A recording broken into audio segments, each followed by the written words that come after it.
welcome back to our channel. My name is Mary Joy Chuba. I'm with Science Garcia Law Firm, and this is my esteemed colleague, Debrina Osteen. We are still on this row here, so keep up with us. We are still continuing the different criteria and qualifying fields. So we just covered publishing scholarly articles, and today we are going to go ahead and talk about what a high salary or significantly high remuneration really means. So, you may have a high salary. We're in Texas, but that doesn't necessarily mean that across the board, across the United States, you do. Still a little confusing, so I will have my colleague, Debrina, just kind of explain more about what this looks like. Yeah, thank you very much. And yes, so high salary is one of the sort of developing criteria with USCIS. So generally speaking, when the client present evidence for high salary, I want to see that they're within the 10% or 90th percentile in their field.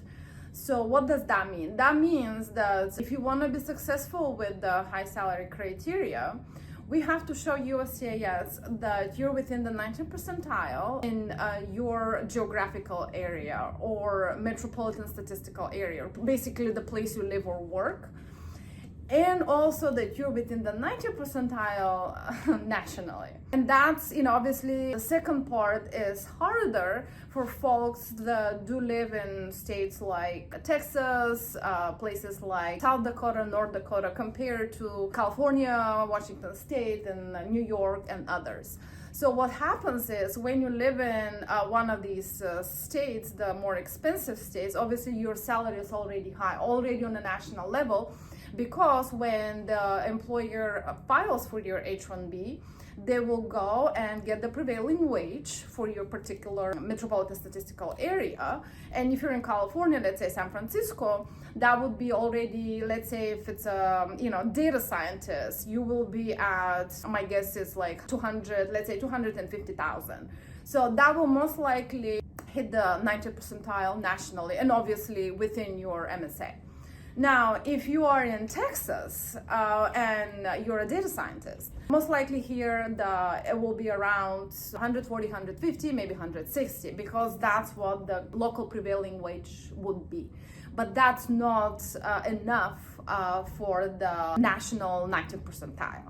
And that's where USCIS is sort of having an issue lately. So if you don't meet the national 90th percentile, usually they will deny that argument, the high salary argument, or they'll send an RFE and saying that you're not really meeting that criteria for high salary. So unfortunately, that's where we are. So sometimes, people, even though you consider yourself that you're within the 90th percentile because that's what the prevailing wage for your geographical area is.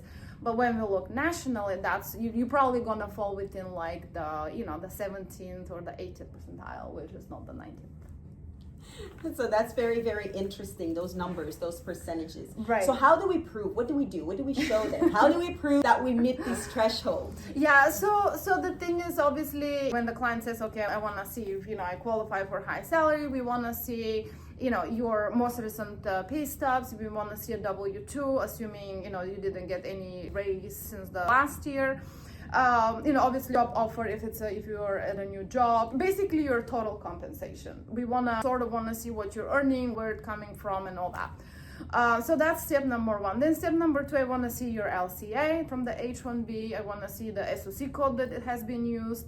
And then we go to the Department of Labor website and we start pulling data from there to see what is the 90th percentile for your metropolitan statistical area and what is the 90th percentile nationally.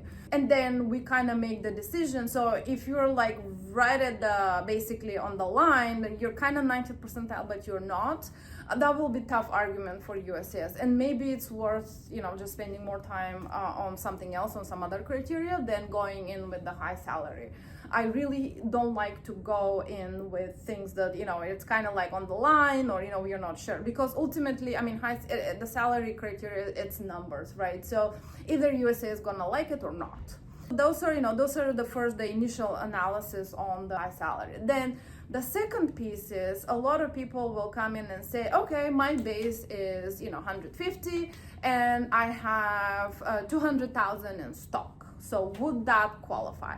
Well, unfortunately, stock options, RSUs, this is not part of the calculation for the EB1 for the most part. Now, I'm gonna go really technical here, but there are instances when we can use actually the RSU or the stock options only if on your W-2 it shows as a total compensation on box 1. If it mentions RSU or other like stock options or whatever on that W-2, we cannot use it for the salary calculation. Generally speaking, I don't like to use it just because I know USCIS doesn't take into account stock options. Yeah. So what is the calculation for your salary? I mean, whether it's high salary or not, base and bonus. Those are the two things that I prefer to use for that calculation. Now, if you have the stock options and it's a significant amount or portion, that can always be argued in the totality, and we can mention in the salary, just obviously to make the argument, but I wouldn't bank on that. So you better have high salary based on your bonus. And then, we can also mention other types of compensation just in passing, just to show, your leading or critical role or something, make an argument in the totality.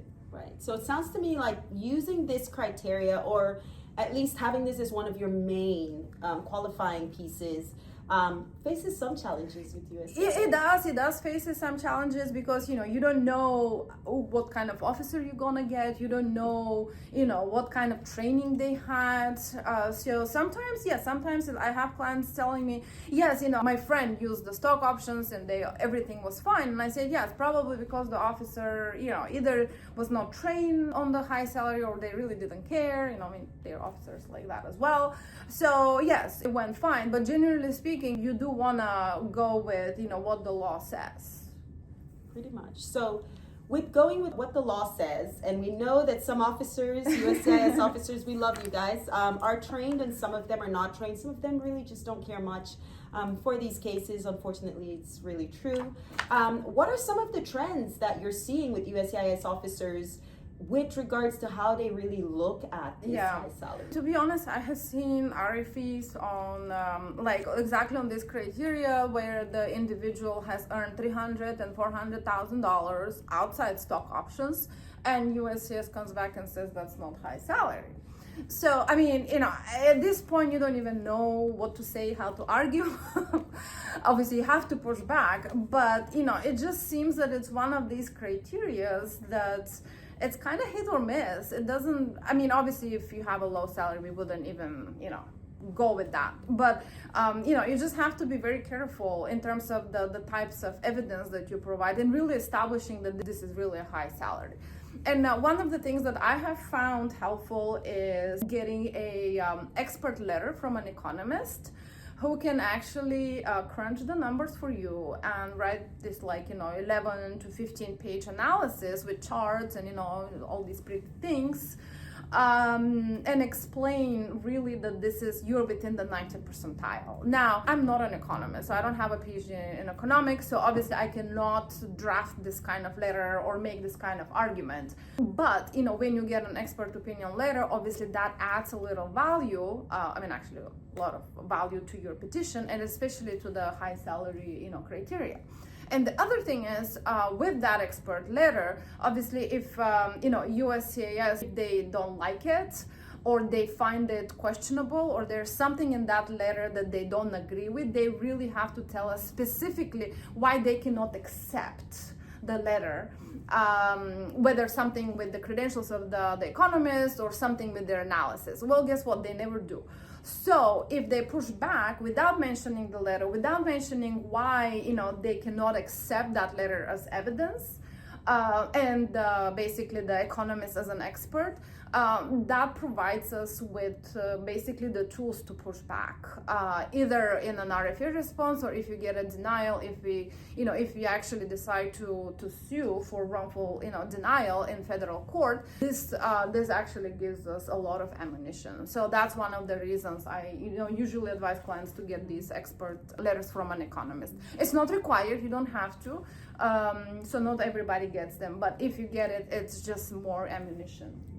So basically, this would be more preferred, right? Getting an expert economist letter if let's say we have a client and they want to really just highlight this high salary as like a major factor for their EB-1A criteria, we would recommend that Yeah, we would definitely recommend that.